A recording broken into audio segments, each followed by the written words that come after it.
Fallout continuing with yet another brokerage sounding the alarm. Genesis looking to raise funds, telling Bloomberg in a statement, our goal is to resolve the current situation consensually without the need for any bankruptcy filing. Genesis continues to have constructive conversations with creditors. This is coming as FTX is expected to make its first appearance in a Delaware bankruptcy court today.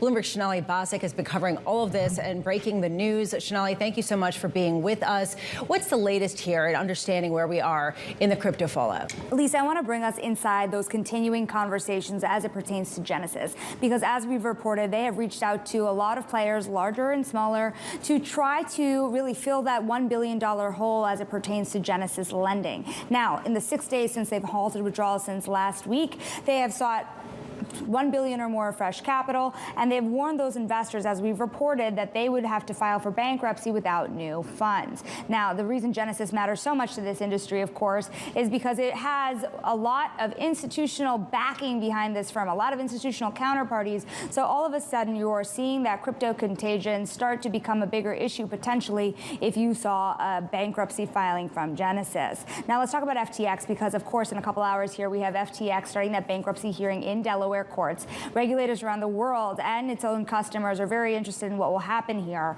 You do have a lot of detail already out there, more than $1 billion of cash that could be at play here. They have hired an investment bank, Perella Weinberg, to seek potential asset sales as well as recapitalizations of certain assets.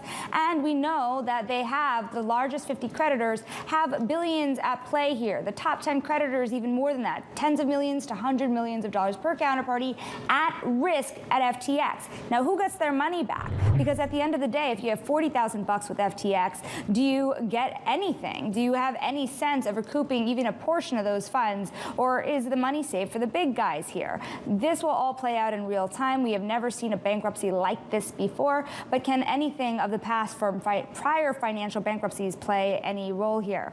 Wanted to just point out the contagion here. You're a bond girl, I'm a bond girl. Coinbase, of course, is not wrapped up in any of this, yet their bonds are trading at just over 50 cents on the dollar for notes maturing after 2030 here.